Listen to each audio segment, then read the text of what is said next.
Get ready to hear the truth about America.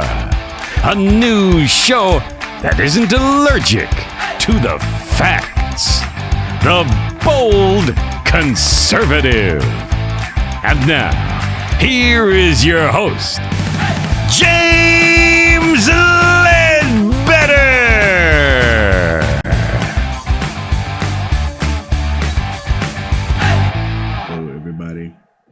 Welcome to another Bold Conservative moment.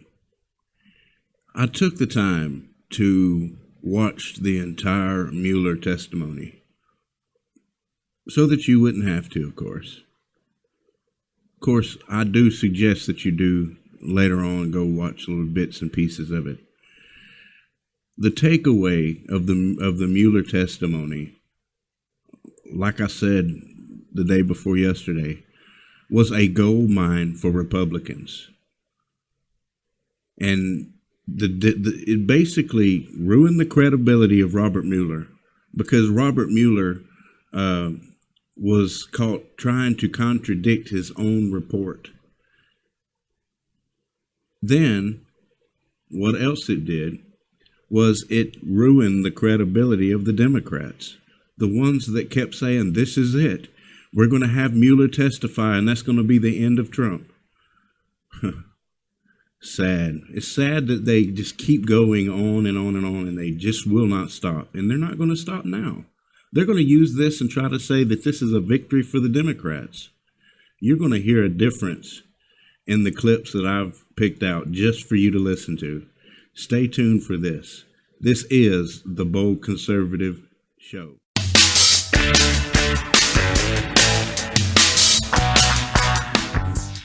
So, we're going to start with Matt Gaetz. We're going to start with how Matt Gaetz pretty much just ruined all credibility of Robert Mueller and showed that Robert Mueller, in fact, is a hypocritical, biased liar. And this is the clip of Matt Gaetz. This is what Matt Gaetz had to say when he was questioning Robert Mueller at the moment. Director Mueller, can you state with confidence that the Steele dossier was not part of Russia's disinformation campaign? No, as I said in my opening statement,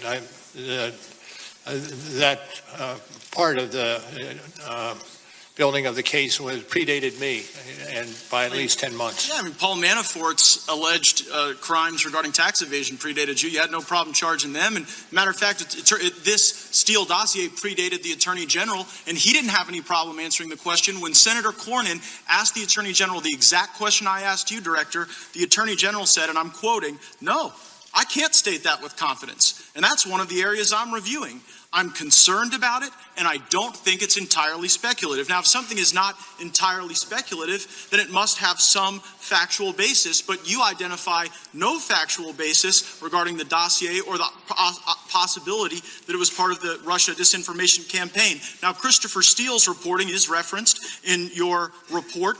Steele reported to the FBI that senior Russian foreign ministry figures, along with other Russians, told him that there was, and I'm quoting from the Steele dossier, extensive evidence of conspiracy between the Trump campaign team and the Kremlin. So here's my question.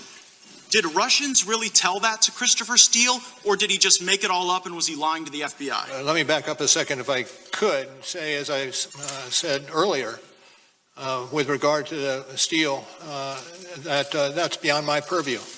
No, it is exactly your purview, Director Mueller, and here's why. Only one of two things is possible, right? Either Steele made this whole thing up and there were never any Russians telling him of this vast criminal conspiracy that you didn't find, or Russians lied to Steele. Now, if Russians were lying to Steele to undermine our confidence in our duly elected president, that would seem to be precisely your purview, because you stated in your opening that the organizing principle was to fully and thoroughly investigate Russia's interference. But you weren't interested in whether or not Russians were interfering through Christopher Steele. And if Steele was lying, then you should have charged him with lying like you charged a variety of other people, but you say nothing about this in your report. Well, sir. Meanwhile, Director, you're quite loquacious on other topics. You write 3,500 words about the June 9 meeting between the Trump campaign and Russian lawyer Veselnitskaya. You write on page 103 of your report that the president's legal team suggested, and I'm quoting from your report, that the meeting might have been a setup by individuals working with the firm that produced the Steele reporting. So I'm going to ask you a very easy question, Director Mueller. On the week of June 9, who did Russian lawyer Veselnitskaya meet with more frequently? The Trump campaign or Glenn Simpson, who was functionally acting as an operative for the Democratic National Committee? Well, what I think is missing here is the fact that this is under investigation elsewhere in the Justice Department. That, and if I can finish, sir, and consequently it's not within my purview, Department of Justice and FBI should be responsive to questions on this particular issue. It is absurd to suggest that a operative for the Democrats was meeting with this Russian lawyer the day before and the day after the Trump Tower meeting, and yet that's not something you referenced. Now, Glenn Simpson testified under oath. He had dinner with Veselnitskaya the day before and the day after this meeting with the Trump team. Do you have any basis, as you sit here today, to believe that Steele was lying? As I said before, I'll say again, it's not my purview. Others are investigating what you So it's not your purview to look into whether or not Steele's lying. It's not your purview to look into whether or not anti-Trump Russians are lying to Steele. And it's not your purview to look at whether or not Glenn Simpson was meeting with the Russians the day before and the day after you write 3,500 words about the Trump campaign meeting. So I'm wondering how these decisions are guided. I look at the Inspector General's report. I'm citing from page 404 of the Inspector General's report. It states, Page stated, Trump's not ever going to be president, right? Right. Strzok replied, no, he's not. We'll stop it. Also in the Inspector General's report, there's someone identified as attorney number two. Attorney number two, this is page 419, replied, hell no, and then added, viva la resistance. Attorney number two in the Inspector General's report and Strzok both worked on your team, didn't they? Pardon me? Can you ask? They both worked on your team, didn't they? I know. I heard Strzok. Who else were you talking about? Attorney number two identified in the Inspector General's report. Okay. And the question was? Did he work for you? The guy who said viva la resistance. Peter Strzok worked for me for a period of time, yes. Yeah, but so did the other guy that said viva la resistance. And here's what I'm kind of noticing, Director Mueller.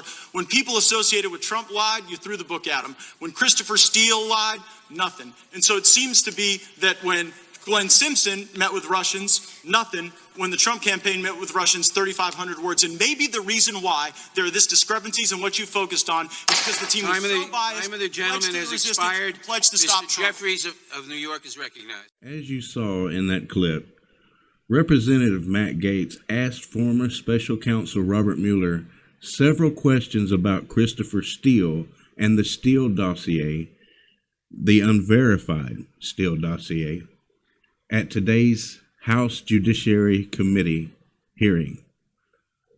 Mueller declined to answer Representative Gaetz' repeated questions about the Steele dossier and often responded with, "That's beyond my purview."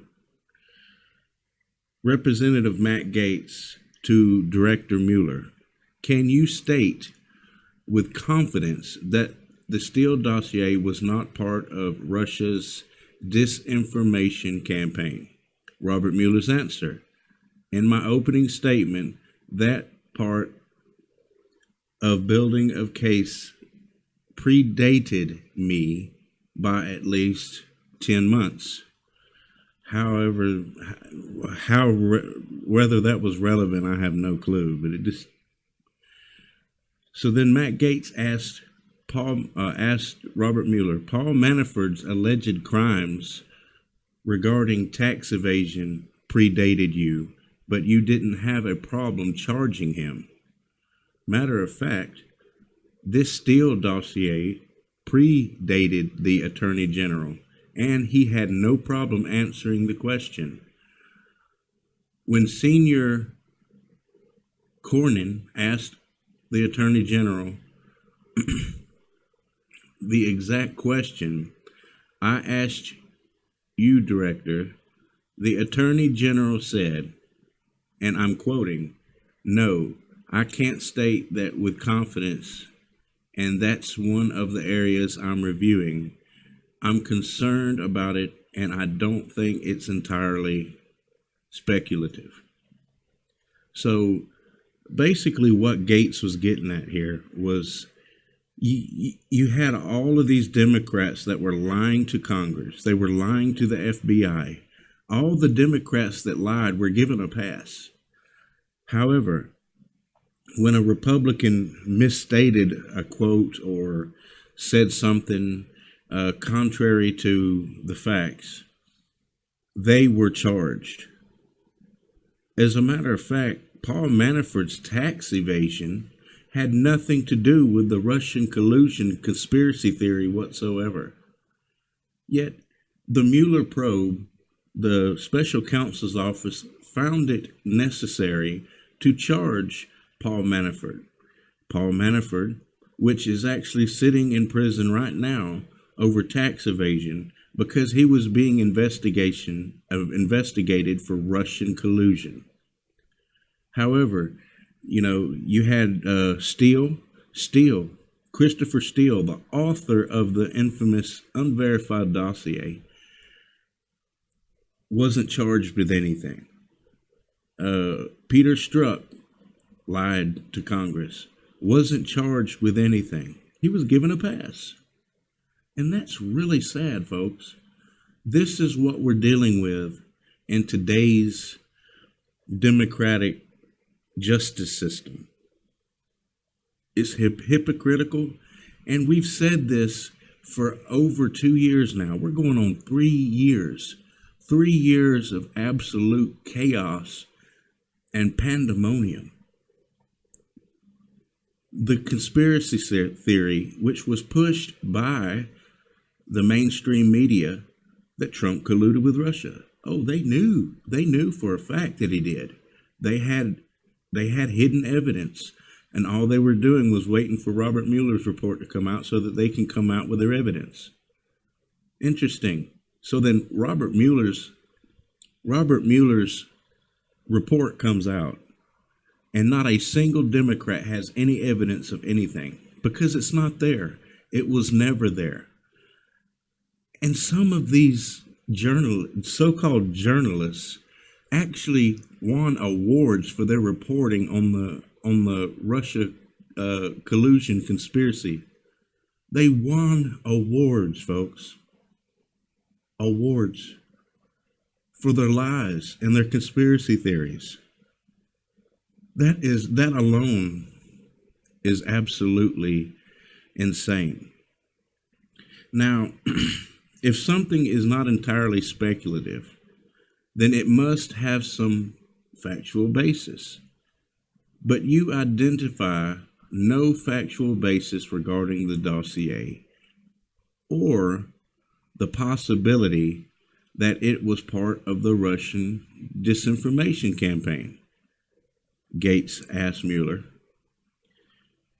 And Mueller had this to, Matt Gaetz continued. Now, Christopher Steele's reporting is referenced in your report.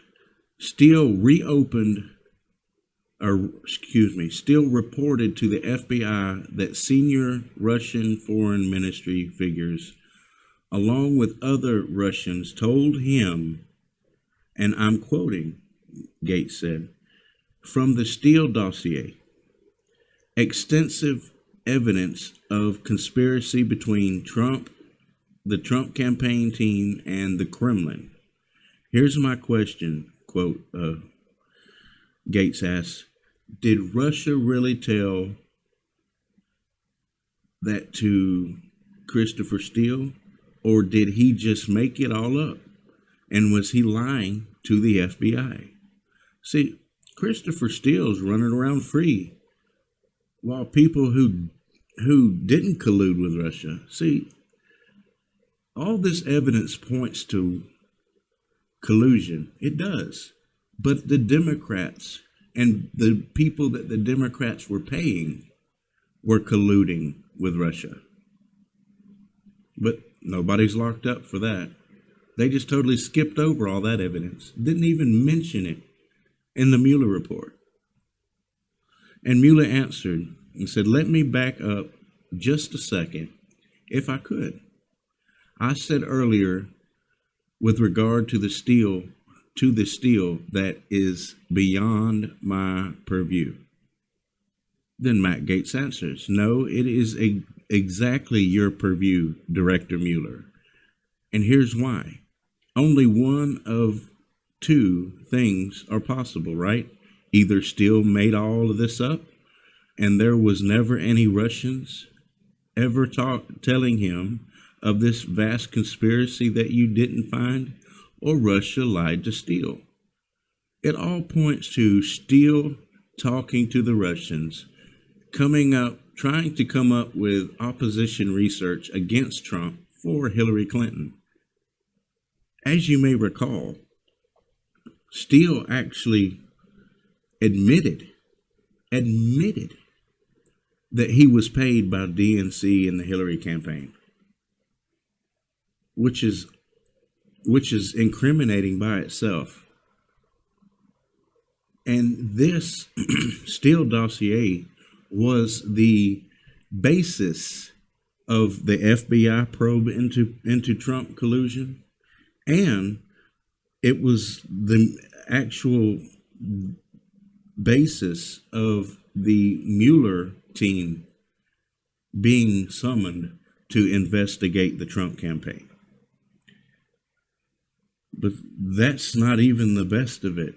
Next, we're going to talk about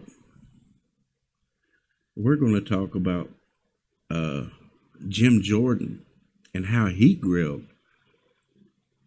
Robert Mueller. The FBI interviewed Joseph Mifsud on February 10th, 2017. In that interview, Mr. Mifsud lied. You point this out on page 193, volume 1. Mifsud denied. Mifsud also falsely stated. In addition, Mifsud omitted. 3 times he lied to the FBI, yet you didn't charge him with the crime. Excuse me, did you say one? I'm sorry, did you say 193? Volume 1, 193. He lied 3 times. You pointed out in the report. Why didn't you charge him with the crime? I can't get into internal deliberations with regard who would or would not be. Charge a lot of other people for making a false statement. Let's remember this. In 2016, the FBI did something they probably haven't done before. They spied on 2 American citizens associated with a presidential campaign, George Papadopoulos and Carter Page. With Carter Page, they went to the FISA court. They used the now famous dossier as part of the reason they were able to get the warrant and spy on Carter Page for a better part of a year. With Mr. Papadopoulos, they didn't go to the court. They used human sources. All kinds of, from about the moment Papadopoulos joins the Trump campaign, you got all these people all around the world starting to swirl around him. Names like Halper, Downer, Mifsud, Thompson, meeting in Rome, London, all kinds of places. The FBI even sent a lady posing as somebody else, went by the name Azra Turk, even dispatched her to London to spy on Mr. Papadopoulos. In one of these meetings, Mr. Papadopoulos is talking to a foreign diplomat, and he tells the diplomat, Russians have dirt on Clinton.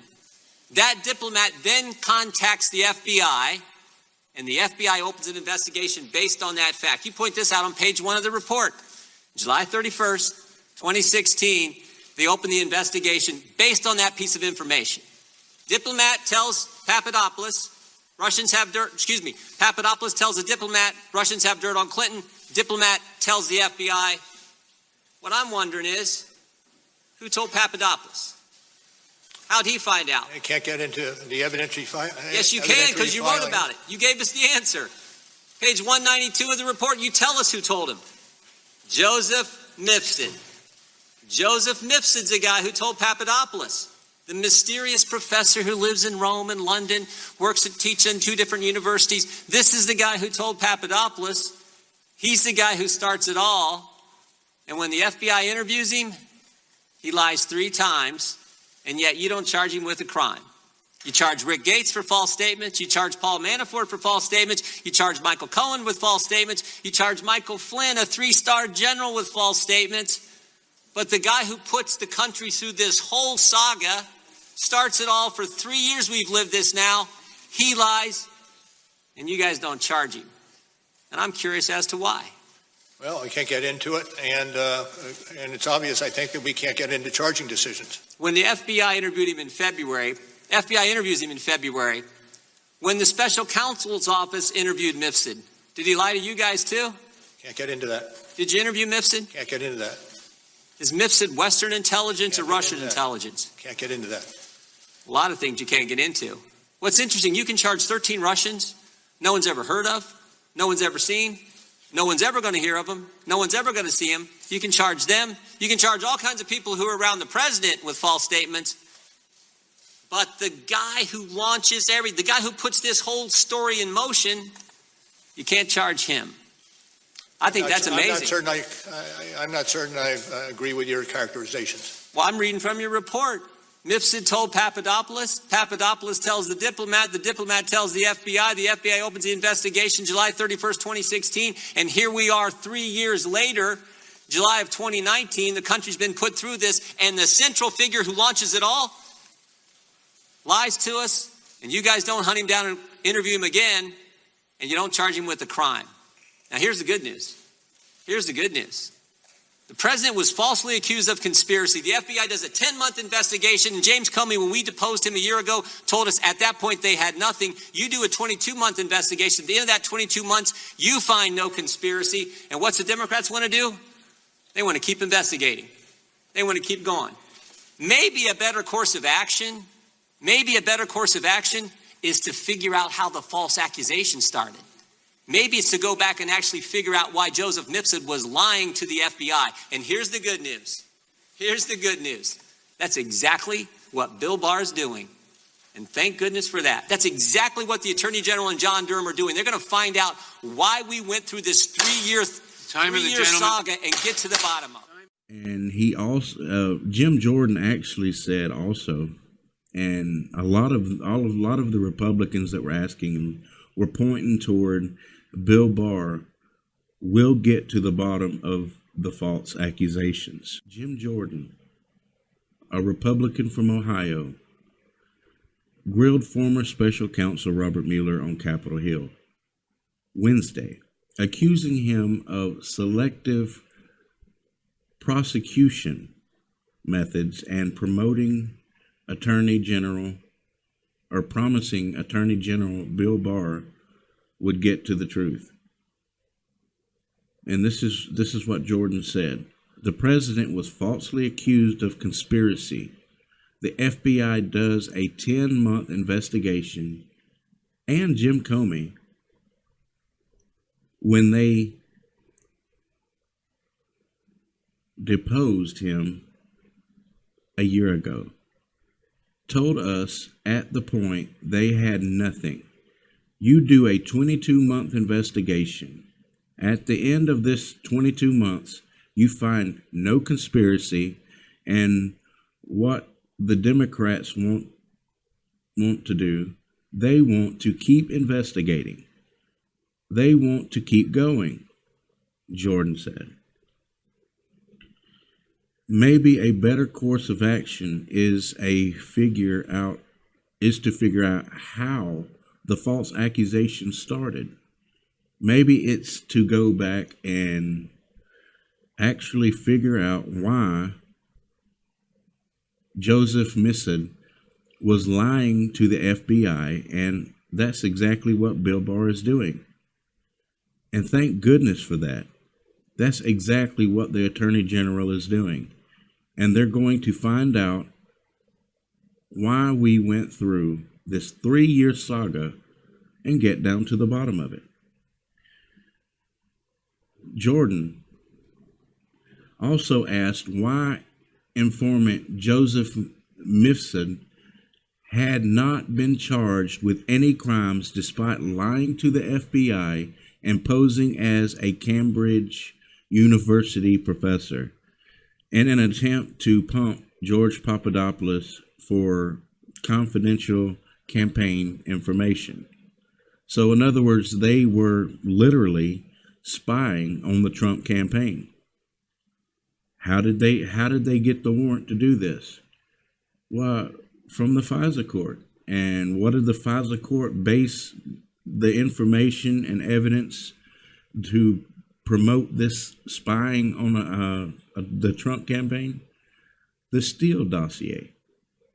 They used the Steele dossier as basis that they needed to spy on the Trump campaign, which everybody in Mueller's team, Mueller himself, all of their family members were all contributing to Hillary Clinton's campaign.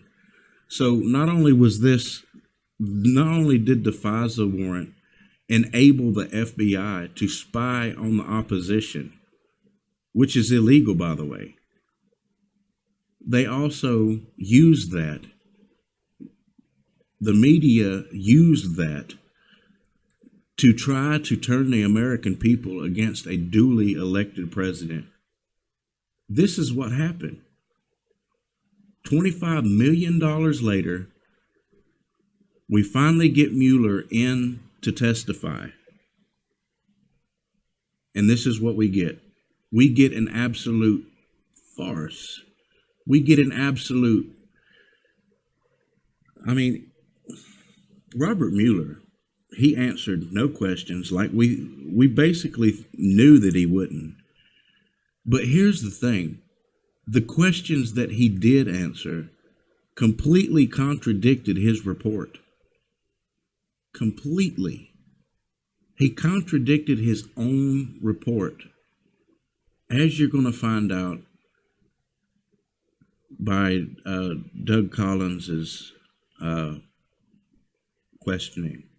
Doug Collins questioned him, and here's what we found out by through Doug Collins. You're very thorough.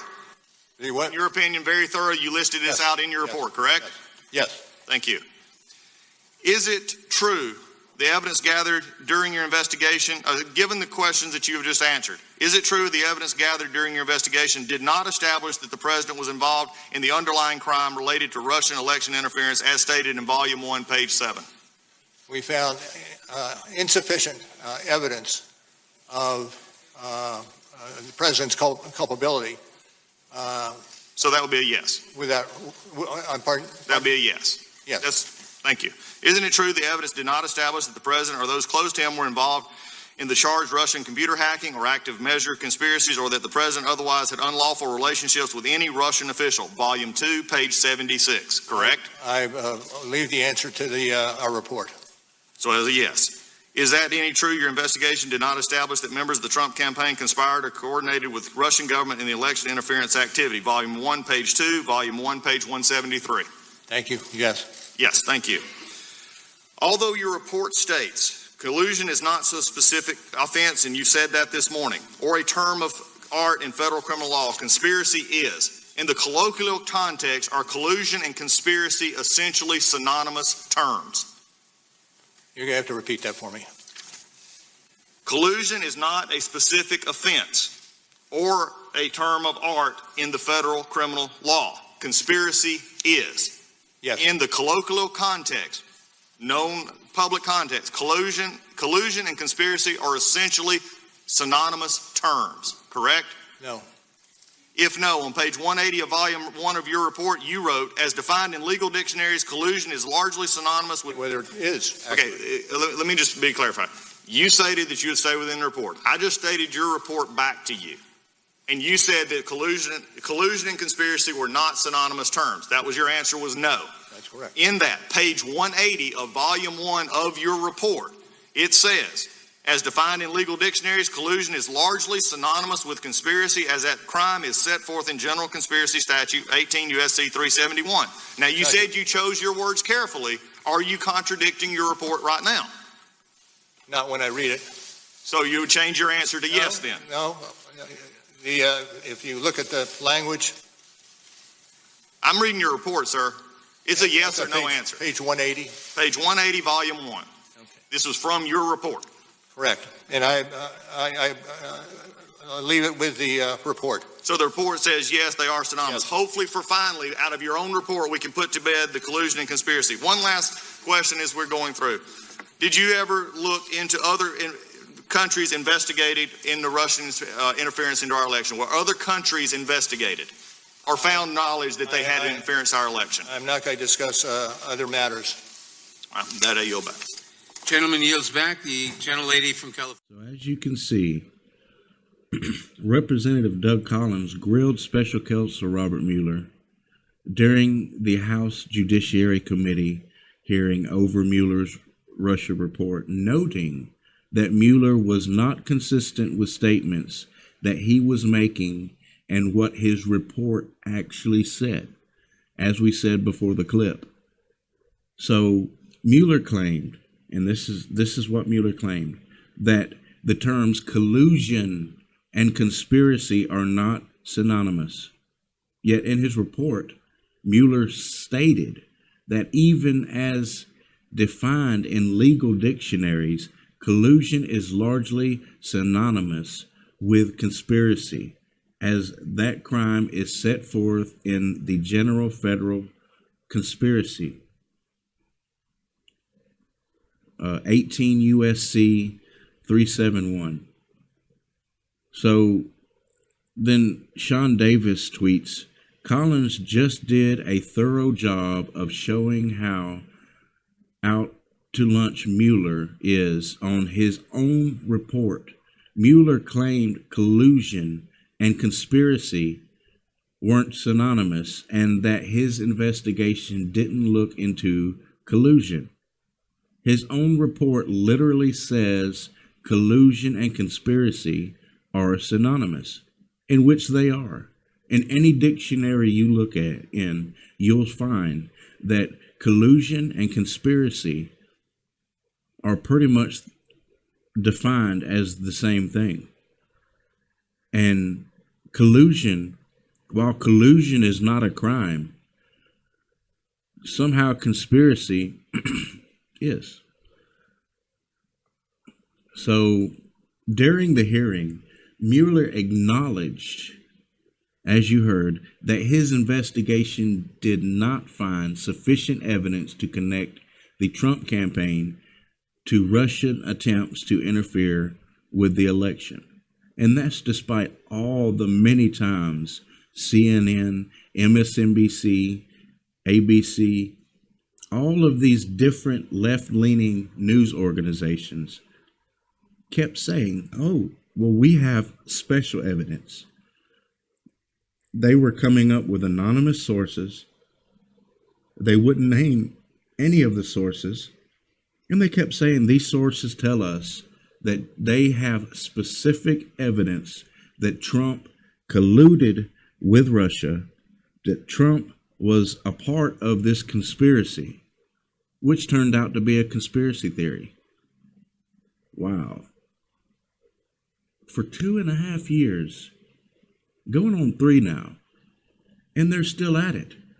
If you look up CNN on YouTube, you look up MSNBC on YouTube, they're wording their titles to claim that this is the bombshell of the century. Trump is done. Trump is finished.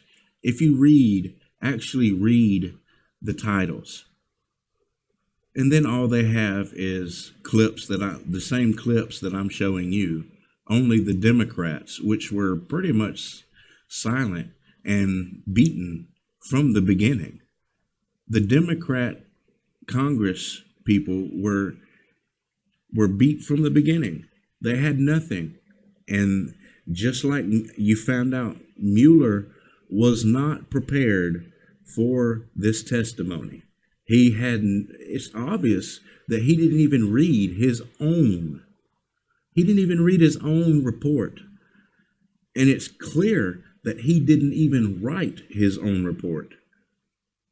So he had no clue, and he kept having to ask, where was this? Where was this cited? And they kept having to repeat where in the report they were reading. Literally, the Republicans were reading directly from his report, and Robert Mueller had no clue what they were talking about. I was basically watching the whole thing. I was waiting on Mueller to ask the question, what report? What report are you talking about? That would have been something. But that's pretty much what he was saying. He had no clue what he was saying or what the report was saying, which makes it very clear that he had no clue what the report was talking about. Mueller also made it clear that his investigation in no way impeded by the Trump administration. His investigation was not stopped. His investigation was not hindered. The firing of James Comey, as Mueller admitted, Trump had the full power to fire James Comey anytime he wanted to.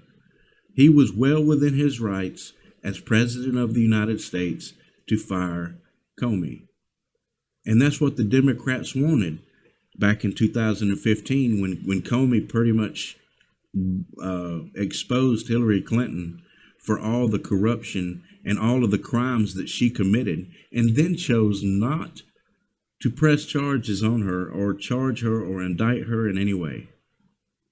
They wanted James Comey fired then. So what happens? The president fires James Comey. Then what happens after that? The Democrats go insane, unhinged, calling it attempting to hinder the election. As a matter of fact, Collins asked the specific question, at any time during the investigation, was your investigation curtailed or stopped or hindered? Mueller answered with a brisk no. So then that means that there was no obstruction of justice. There was no crime. No crime was committed. Robert Mueller knew, he didn't want to admit it, but Robert Mueller knew within 30 days of his investigation that there was no here. So many people told him. And here's the thing. Bruce Orr warned James Comey and that the Steele dossier was unverified. Christopher Steele warned the FBI that the Steele dossier, his own dossier, was unverified. Yet even after all of this, you still had the Democrats trying to push that the Steele dossier is verified, that it was accurate. And they fooled everybody, that every one of their listeners, to the point that when the Mueller report finally came out, this is what happened. The Mueller report came out, and they lost a lot of viewers. A lot of viewers just quit listening to CNN. They quit tuning in. CNN has lost so much respect and so much credibility because of all of the contributors they had on there, and the commentators were basically saying that they knew for a fact that Trump colluded with Russia, that Trump was a part of this broad conspiracy theory that had something to do with interfering in Hillary Clinton's campaign, when in fact the Democrats were colluding with Russia, they were colluding with China, they were colluding with Britain, they were colluding with all of these foreign actors. Then they got the permission to spy on the Trump campaign using the dossier, the Steele dossier, and they still, after all of this, they still claim that Trump is a criminal, that Trump broke the law. I mean, it's odd that this even took place in the first place. What does this tell the world about the United States justice system when a duly elected president can literally be accused of lies, knowing lies? They're knowingly making things up as they go to get views. The leftist media knowingly making up lies. And this is the thing. Robert Mueller after this testimony, has completely lost credibility. He's completely lost face, and so have the Democrats. This is going to hurt them in 2020. I mean, and they have themselves to blame because here's the thing. Robert Mueller hates this president, hates Donald Trump with a passion. Then he hires all the people that he hired, all of the lawyers, attorneys that he hired, hated Trump with a passion. They all contributed to Hillary Clinton's campaign. They all made statements that they hated Trump, that they wanted that Hillary Clinton should have won 1 million votes to none.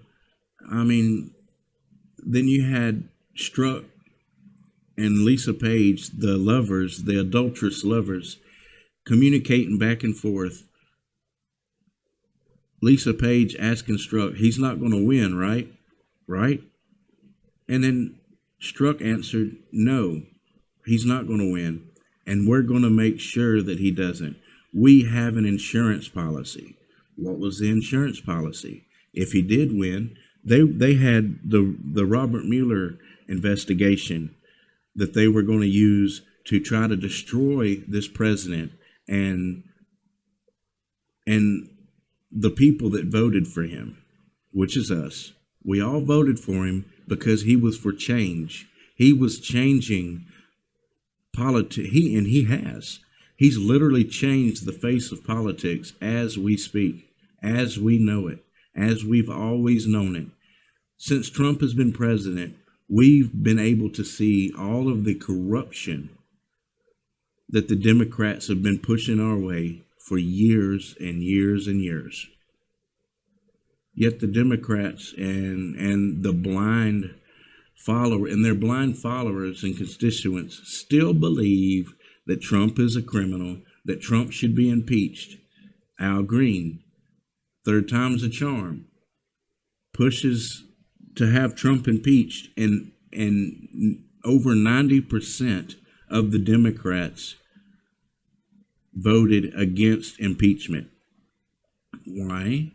Because there's no grounds for impeachment. President Trump has started fixing the border, has started the border wall. He has fixed most of the economy. Unemployment is at record lows. Women's unemployment is at record lows. And this is what we have. We have the Democrats trying to destroy him. They hate him so much that they're willing to lie and look like fools. Well, that's all the time we have for today. Thank you for listening. Tune in tomorrow. We have a lot to unpack. Y'all have a great and wonderful day.